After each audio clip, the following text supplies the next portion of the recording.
Tudo bem, pessoal? Boa tarde, bom dia, boa noite. Dando continuidade aqui com o assunto, eu tinha desenhado a estrutura aqui na cor preta. Deixa eu ocultar aqui. E aí eu vou, a partir de agora, começar a realizar alguns comentários. Então, ó, perceba que eu fiz, né, os pilares aqui de maneira individualizada, e não conforme, por exemplo, um projeto arquitetônico, realmente para individualizar, para ficar separado. Então, aqui, ó, eu tenho 9 pilares nessa edificação de 10 por 10, então 100 metros quadrados. Deixa eu só marcar o tempo aqui. E aí, perceba aqui, ó, vamos começar, eu vou dar nome a esses pilares, tá? Então, esse pilar aqui, ó, segue o cursor aqui, ó. Esse pilar aqui, ó, é um pilar intermediário, tá? Então, só tenho um. Esse aqui, ó, esse, segue o cursor. Esse e esse aqui, ó, das quinas, né, ou dos cantos, são os pilares de canto. Então, tenho 4. E aqui, ó, segue o cursor. Aqui, ó, esse aqui, ó, esse aqui e esse aqui, ó, são chamados pilares de extremidade, tá? Então, vamos aprofundar no assunto. Quando eu pego aqui, ó, esse pilar intermediário aqui, ó, segue o cursor aqui, ó, que eu vou ter? Eu vou ter essa viga aqui, uma viga aqui, ó, segue o cursor nesse sentido, sai aqui desse pilar chegando até aqui. Eu vou ter uma viga aqui, eu vou ter uma outra viga aqui e uma outra viga aqui, tá? Essa que eu estou marcando aqui. Então, tem 4 vigas chegando ou saindo, tanto faz a interpretação. Deixa eu fechar aqui. Tá? Então, tanto faz, eu tenho essas 4 vigas. O que acontece? Aqui, ó, eu tenho 5 metros, aqui 5 metros, aqui 5 metros e aqui também 5 metros. Então, consequentemente, quando eu tiver carga sobre a edificação aqui, nessa viga, nessa que eu segue o cursor, nessa viga aqui e nessa viga aqui, ó, que vai acontecer? Elas vão tender a fletir, né, em função do momento fletor, tá? Então, aqui, ó, se eu tivesse, por exemplo, esse pilar aqui, ó, e esse aqui, e tivesse só esse pilar não viga, essa viga aqui, essa viga aqui, essa viga aqui, ó, as 3 vigas, que é esse caso aqui do extremidade aqui, ó, o que acontece? Esse pilar ia tender a fletir, a dobrar para a direita aqui, ó, além do esforço de compressão, tá? Só que eu tenho essa aqui, ó, tenho essa viga aqui. Então, o momento dessa viga aqui anula esse momento aqui, e o momento nessa viga aqui anula o dessa outra viga aqui. Então, eu posso afirmar que nesse pilar aqui, ó, intermediário, eu tenho apenas o esforço normal ou cortante, tá? Nesse pilar aqui intermediário aqui, ó, tá? Então esse é o intermediário. Nesses aqui, ó, de canto, esse aqui, ó, esse pilar aqui, esse aqui, esse aqui, esse aqui, os 4 de canto, eu tenho essa viga aqui, ó, então esse pilar tende a dobrar para a direita e esse mesmo pilar tende a dobrar por essa viga aqui para baixo, tá? Então, aqui, ó, eu vou ter o quê?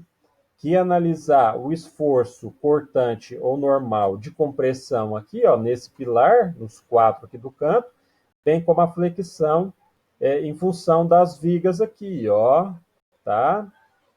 Então, vou ter que analisar isso. Então, esses são os de canto. E nos de extremidade, aqui, ó, aqui eu tenho uma viga, aqui eu tenho outra viga aqui, ó. Só que aqui eu coloquei como parede, mas eu tenho uma viga em cima aqui, ó, e outra viga em cima.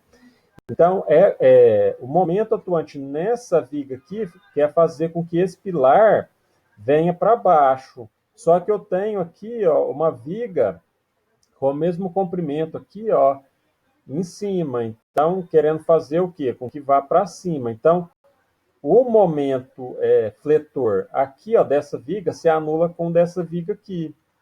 E aqui, ó, então eu vou ter que levar em consideração só esse aqui, ó, porque eu não tenho uma viga aqui, ó, à esquerda.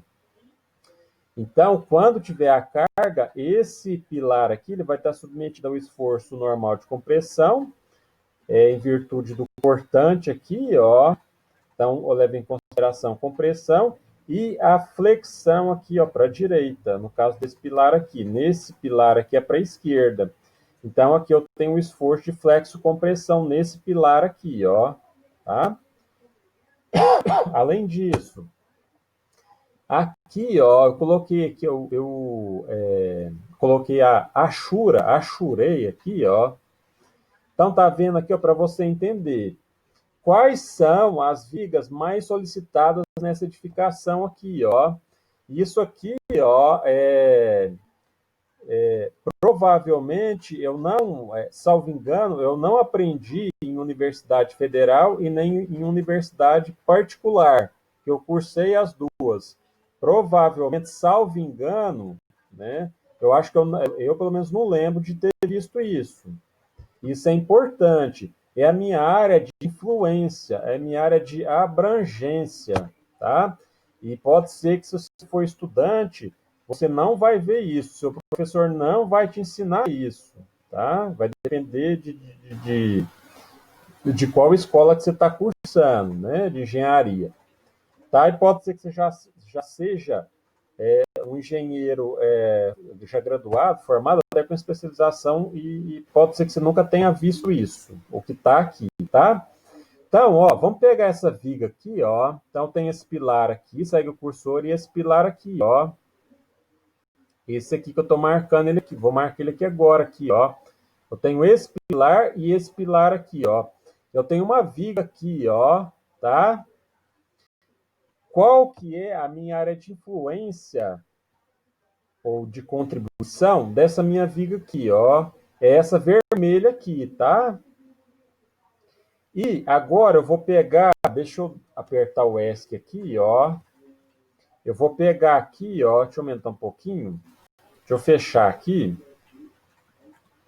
Aqui, ó, vou pegar aqui, ó, esse pilar aqui, ó, e vou pegar esse outro pilar aqui, ó, tá? Então, tem os pilares marcados aqui, eu tenho uma viga que passa aqui. A minha área de influência, de contribuição, eu estou falando de carga, para efeito de cálculo, de dimensionamento, é essa que está aqui em azul, tá? Então, é perceptível que essa viga aqui, ó, essa aqui, onde está o cursor, ela é submetida a um esforço maior do que essa que está aqui, ó. E aí, vamos aprofundar, né? E eu vou tentar fazer todos esses cálculos e disponibilizar desenho e cálculos de graça, sem cobrar nada, tá? Para realmente quem quer aprender ter acesso ao material, tá? Então aqui, ó, eu tenho 10 metros na vertical e 10 na horizontal. Então a área da minha edificação aqui é de 10 vezes 10, que é 100 metros quadrados, tá? Então essa é a minha área. Como que eu sei a minha área de contribuição? Como que eu vou saber isso? Primeiro, você tem que saber definir a sua área de contribuição. Por exemplo, vamos pegar essa viga aqui, ó. Vou marcar ela aqui agora, que uma viga que passa aqui. Aqui é a parede, mas vai passar uma viga aqui em breve, que eu vou desenhar aqui. Aqui, ó, eu tenho uma viga aqui e tem uma outra viga aqui, certo? E tem uma aqui, ó. Tem alguns professores ou alguns engenheiros, educadores, que para essa viga aqui, ó, segue o cursor aqui, ó, essa que eu coloquei a área de contribuição aqui, de influência na cor vermelha, eles entendem que a área é um pouco maior que isso aqui, ó. Eles entendem que, porque eu tenho uma viga aqui, outra viga aqui, ó, e uma viga aqui, eu vou marcar. Eles entendem que como eu tenho uma viga aqui, ó, essa viga aqui na horizontal, e eu tenho essa outra aqui na horizontal, eles entendem que a minha área de influência vem até aqui no meio, aqui, ó, segue o cursor e pega tudo isso aqui, ó. Então segue o cursor, pega o retângulo aqui, ó, tá? Pega esse retângulo onde eu estou passando aqui, ó, o cursor. Não tem problema, só que qual que é a consequência disso? Você superdimensiona a sua viga, tá? Você vai aumentar o peso e vai aumentar o custo para o seu cliente. Por quê? Porque quando se faz isso, por exemplo, quando segue o cursor aqui, ó, deixa eu dar o ESC aqui, ó. Segue o cursor aqui, ó. Quando eu pego aqui, ó, segue o cursor aqui, ó. Quando eu pego para essa viga aqui, ó, quando eu pego essa área de influência onde eu estou passando aqui o cursor, vem aqui na horizontal, vertical até no meio, horizontal aqui e vertical. Quando eu pego isso aqui, ó, e aí, tudo bem. Como eu falei, não tem problema. Quando eu pego, adoto essa área e para essa viga aqui, ó, eu faço o mesmo aqui, ó, segue o cursor, eu pego essa área onde eu estou passando o cursor aqui, ó, retangular para essa viga, eu estou pegando uma área duas vezes.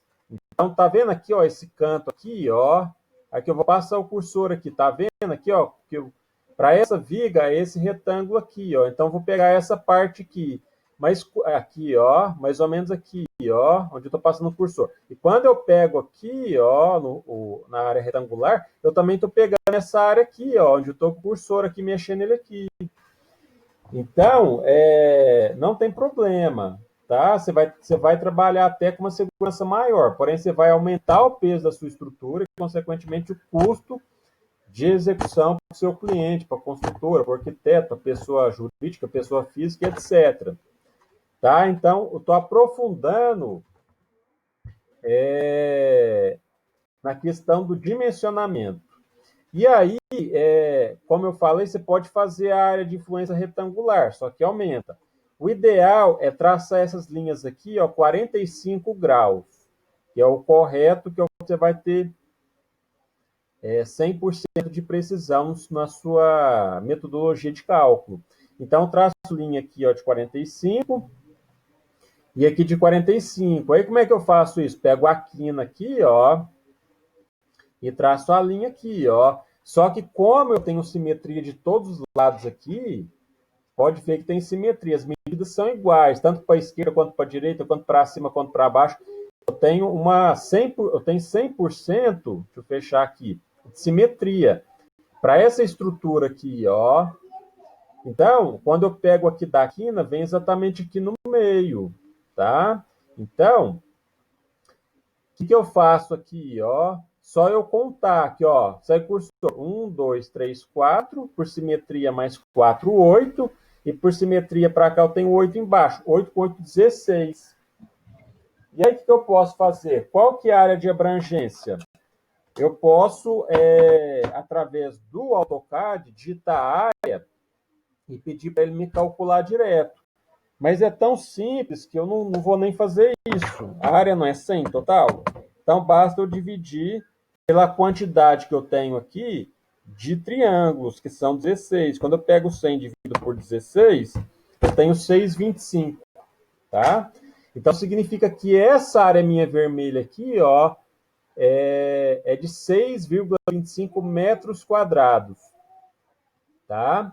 Então, por exemplo, se eu adotar uma carga sobre essa edificação aqui de 400 quilos por metro quadrado, uma carga já majorada, qual que vai ser a minha carga total aqui nessa viga aqui, ó? Basta eu pegar os 400, eu vou tentar escrever isso, como eu falei, e disponibilizar isso. Então, é 400 kg por metro quadrado, e eu vou multiplicar pelos 6,25 metro quadrado. Eu vou cortar metro quadrado por metro quadrado, vai ficar só o quilo, né?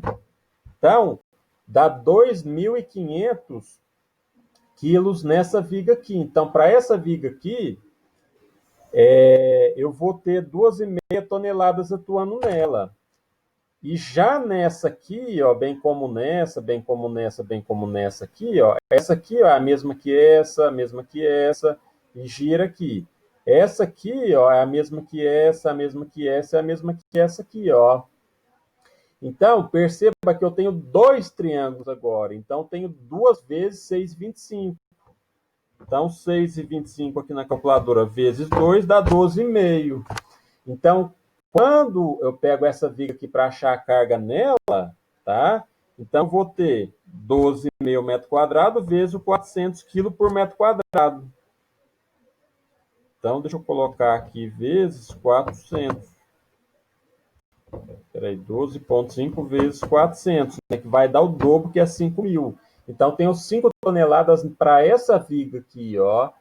Então, conclusão, essa viga aqui, ó, essa que eu estou marcando, essa aqui, segue o cursor, essa aqui e essa aqui são as minhas vigas submetidas à carga maior na edificação, tá? Então, eu estou te ensinando aqui, não aquela metodologia lá da escola, que só põe uma viga separada, põe a carguinha já linear lá, né? Aluno, calcula. Não, isso aqui é prática, é prática. Provavelmente uma minoria já viu isso, e uma maioria não viu e não vai ver, tá? Então, isso aqui, mas isso aqui é bom só para calculista. Não sei, né? Talvez eu discorde disso, né? O engenheiro de obra, bem como o engenheiro calculista, os dois viram na graduação, se não viram, teriam que ter visto o cálculo de concreto armado. Então, todos viram. Então, vamos pensar na teoria. Todos viram. Se não viram, de novo, se não viram, deveriam ter visto. Se viram, teoricamente, todos os engenheiros têm que ter, ou teriam que ter, o expertise, a qualificação, tá? A capacitação para poder analisar esse tipo de situação. Tá? Mas eu sou só engenheiro de obra. Tudo bem. Eu sou só engenheiro calculista. Tudo bem. Mas o engenheiro de obra teria que entender de estrutural. O engenheiro calculista deveria, o ideal é que ele entenda da prática, da execução. Tá? Porque quando cursa engenharia civil, não cursa só, eu estou cursando engenharia civil calculista. Eu estou calculando engenharia civil de obras. Não, é tudo engenharia civil. Então, o ideal é que todo engenheiro tenha essa noção. E assim, vamos lá, especialmente o calculista, né? Então, é isso que eu estou te explicando. Então, essas aqui são as áreas de abrangência. E aí, por exemplo, vamos pegar aqui, eu vou tentar, o mais rápido possível, colocar isso no papel para que você entenda. Então, aqui, ó, deixa eu fechar de novo aqui. Então, aqui, ó, essa viga aqui, ó, eu tenho, quanto que eu falei aqui? Eu acho que eu falei 2.500, né? Então, vamos raciocinar. Se eu tenho 2.500 aqui, ó, porque eu tenho uma carga, eu considerei 400 quilos, ou kg por metro quadrado, que é uma carga uniformemente linear aqui sobre a edificação. Então, lembra lá, segue o cursor, eu tenho uma viga aqui, por exemplo, biapoiada, que é o caso aqui, e em cima aqui eu tenho a carga uniformemente distribuída aqui, ó, que é a carga linear, né? Então, eu consigo fazer isso aqui, eu vou demonstrar através de cálculos. E aí, quando a carga está uniformemente linear aqui, não é como se eu tivesse bem no centro da viga, do vão, uma carga pontual concentrada? Por exemplo, tem a carga linear de 1.000 kgf por metro. E aí essa minha viga tem 5 metros, basta eu pegar o 1.000 kgf por metro, que é linear,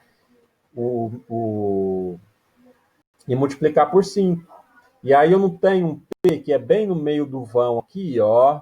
Eu tenho um P bem no meio do vão. Então é como se eu tivesse 2.500 aqui no meio do vão.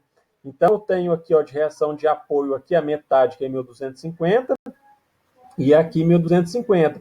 Essa viga tem o mesmo comportamento dessa, então tem o 1250 aqui de reação de apoio, 1250 aqui de reação de apoio, tá? Porque eu falei 2.500 aqui, né? Então, isso aqui eu tenho 2.500 aqui, ó. Nessa viga aqui no centro, aqui eu tenho 1.250 de reação de apoio aqui. Nesse outro apoio aqui, que é o pilar 1.250. Esse aqui também é 2.500, a mesma coisa, 1.250 aqui, 1.250 aqui, tá? Então, qual que vai ser qual que vai ser o esforço de compressão, a força de compressão que eu vou adotar aqui no meio aqui, ó, desse pilar? Vai ser 1.250 dessa viga aqui e 1.250 dessa viga aqui. Então, teoricamente, eu vou ter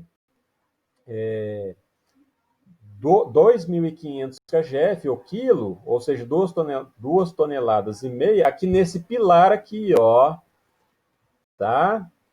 E aqui, ó, nesse aqui, ó, o que eu vou ter aqui, ó, nessa minha viga aqui, ó, eu vou ter o dobro, tá? Então, eu vou ter aqui, ó, o dobro de 1.250, que é 2.500, né? Aqui 2.500 também. Então, tenho 2.500 dessa viga aqui, 2.500 dessa viga, 2.500 dessa viga, 2.500 dessa viga. Dá 10.000 quilos, ou KGF, 10 toneladas de compressão nesse pilar aqui, ó. Eu estou falando, às vezes é difícil, eu vou demonstrar isso através dos cálculos. Eu estou falando do momento real atuante, que é o de engastamento. Porque até eu vou demonstrar através dos cálculos que aí eu tenho a questão de levar em consideração o momento de segunda ordem, tá? Vai depender do índice de esbeltese, etc. Mas a primeira avaliação, análise que eu faço é essa, tá? Eu tenho aqui, ó, essa viga aqui que no meio aqui vai ter 2.500, aqui também 2.500. Aqui eu vou ter 5.000, aqui 5.000, 5.000 no meio, 5.000. Aí, como eu tenho no meio e eu tenho simetria, em cada apoio eu tenho a metade da carga como reação de apoio. Então, é essa carga que os pilares vão ter que aguentar para a edificação não ruir, né? Não colapsar. Tá? Então, de novo, na escola, lá, né? Cursando o curso de graduação, coloca a viga lá, tá? Né? Você tem a carga linear aqui, né? Por exemplo, eu não lembro o valor que eu chutei, acho que foi 1.000, né? 1.000 vezes 5. Então, como é que eu acho o P? O P é esse 1.000 kgf por metro, vezes 5 metros, dá 5.000 kgf ou quilo, que vai estar bem no meio da viga. Eu tenho 5 toneladas bem no meio da viga. Tá? Então é isso, eu vou parar aqui por agora e aí eu vou tentar detalhar esses cálculos para aprofundar mais ainda em cima dessa edificação. Mas, em resumo, esse pilar aqui, ó, segue cursor intermediário, esse aqui, os dos cantos das quinas, né, são os pilares de canto, e esses aqui, ó, esse aqui segue cursor, esse aqui são os pilares de extremidade, tá? Então é importante saber isso. Então aqui, ó, esse intermediário, eu tenho uma viga na esquerda, uma na direita, uma em cima, uma embaixo, com o mesmo comprimento, 5, 5, 5 e 5 aqui. Então esse momento se anula com esse se anula com esse. Então não precisa se preocupar com o momento fletor atuando aqui em cima desse pilar aqui. Para esses de canto aqui, eu tenho que preocupar aqui com esse momento aqui, ó, segue o cursor a seta, e aqui nesse sentido aqui eu tenho que preocupar com esse momento. Porque eu não tenho um para a esquerda e um aqui em cima para poder anular. Então, eu tenho que levar em consideração nos cálculos esses dois momentos. E para esse pilar aqui, ó, eu tenho uma viga aqui em cima, outra embaixo, que comprimentos iguais, cargas iguais, momentos iguais. Então, vão se anular. Aqui, ó, então não preciso preocupar com as flexões nesse sentido aqui, ó, para cima e para baixo. Queria vir para baixo nem para cima, que vão se anular. Porém, eu tenho que preocupar com a flexão aqui, ó, querendo jogar esse pilar para a direita. Então, aqui eu tenho a flexo-compressão. É um esforço de compressão junto com a flexão, que é jogar o quê? que é jogar o pilar para cá, ó, para a minha direita. Tá? Então, por enquanto, eu vou parar por aqui e vou, se tudo correr bem na próxima aula, eu já começar a detalhar esses cálculos e detalhar bem para que você entenda, tá? Sem esconder nada, tá? Bem claro e de maneira bem clara e de maneira bem objetiva.